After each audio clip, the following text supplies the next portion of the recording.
It's 2 a.m. You should be asleep. Your body is tired. Your eyes are heavy. The room is dark and quiet, and every condition for sleep is perfectly in place. And then it hits you. Something you said at a party in 2011. Not a big thing, not a life ruining thing, just a comment you made that landed wrong, a joke nobody laughed at, a word you mispronounced in front of people you were trying to impress. Maybe you called your teacher mom in fourth grade and the whole class heard it. It was nothing. It was years ago. Most of the people who witnessed it have almost certainly forgotten it ever happened. And yet here you are, at 2 a.m., reliving it in full sensory detail, feeling the exact same flush of heat in your face that you felt the moment it happened. Your body reacting to a memory the same way it reacted to the original event, as if no time has passed at all. You tell yourself to stop. You tell yourself it doesn't matter. You tell yourself you're being ridiculous, and then you remember something else. Something from 2008, and the whole cycle starts again. If this has happened to you, you are not anxious. You're not broken. You are not uniquely incapable of letting things go. You are running a very old piece of software that was never designed for the world you live in. And once you understand what that software is actually doing, the 2 a.m. replay will never feel quite the same again. Let's start with why your brain stores embarrassing memories differently than regular ones. Not all memories are created equal. Your brain does not record your life the way a security camera records a parking lot. Flat, continuous, emotionally indifferent. Every moment given exactly the same storage priority as every other moment. That is not how any of this works. Your brain has a filing system, and the most important factor determining how strongly a memory gets encoded is not how significant the event actually was. It is how much emotion was attached to it when it happened. Deep inside your brain sits a small almond-shaped structure called the amygdala. Its job, in the simplest terms, is to flag experiences as important. When something happens that triggers a strong emotional response, fear, joy, rage, love, or the specific social agony of public embarrassment, the amygdala fires. It signals the hippocampus, your brain's memory consolidation center, to pay attention, to store this one carefully, to make sure it sticks. This system evolved for a very good reason. Emotionally significant events were, for most of human history, the events most likely to determine whether you lived or died. The moment you nearly stepped on a snake. The moment the predator came from the left,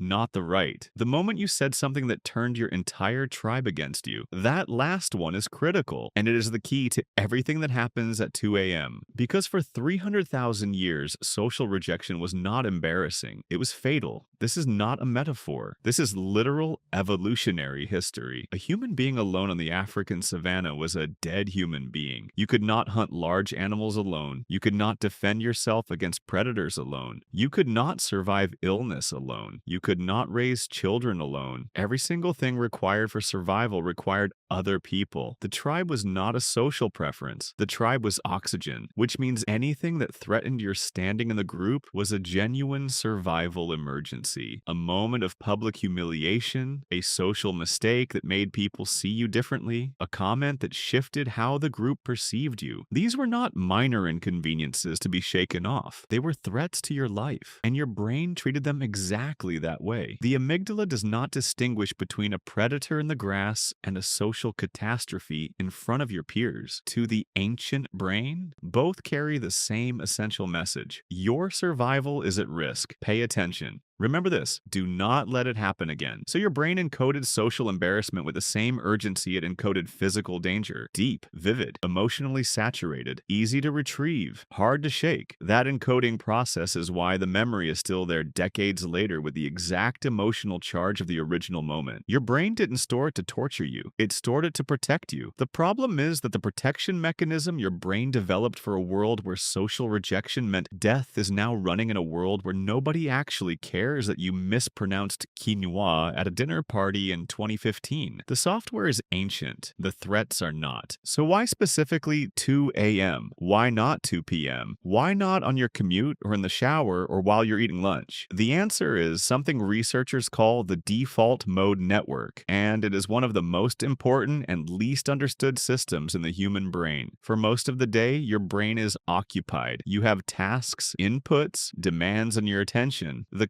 conscious, task-focused part of your brain is running, and it keeps everything else relatively quiet. But the moment that task focus drops, the moment you stop doing and start just being, a specific network of brain regions activates almost automatically: the default mode network. Neuroscientists at Washington University first mapped this network in 2001. What they found was that this system doesn't rest when you rest. It activates when you rest. It is what your brain does when it has nothing else to do. And what it does is review. The default mode network is your brain's internal processing system. It replays recent and unresolved experiences. It runs simulations of social scenarios. It rehearses conversations. It revisits moments that carry emotional weight. It is, in the most literal neurological sense, your brain doing its homework, and it is most active in two specific conditions. The first is daydreaming. The second is the period just before sleep, when external inputs have gone quiet, when the room is dark and still, when your task-focused brain has finally stood down. 2 a.m. is the default mode network's prime time. There are no notifications, no conversations, no tasks pulling your attention outward, just your brain, left alone with itself, doing exactly what it was built to do, reviewing the unresolved. And here is the part that makes it so specific to embarrassing memories. Your brain does not replay everything equally during this process. It prioritizes unresolved emotional experiences, moments that still carry a charge, situations where the social math never fully closed, events that the amygdala flagged as significant and that were never fully processed into something your brain could file away as finished. A memory is fully processed when your brain has made sense of it, when it has extracted whatever lesson it was supposed to extract, integrated it into your understanding of yourself and the world, and filed it somewhere it doesn't need to keep returning to. A memory stays active, stays in the replay queue when that process never completed. And embarrassing memories, almost by definition, resist completion. Because what embarrassment creates is a gap between two things: the self you were presenting and the self that was exposed, the person you were trying to be seen as and the person the room suddenly saw instead. That gap is genuinely difficult for the brain to close, because closing it requires either accepting that the gap exists, that you are not exactly who you want to be, or rewriting the story in a way that eliminates the gap. And neither of those is easy or quick, so the memory stays in the queue. And at 2 a.m., when the default mode network takes over and starts working through the backlog, it surfaces again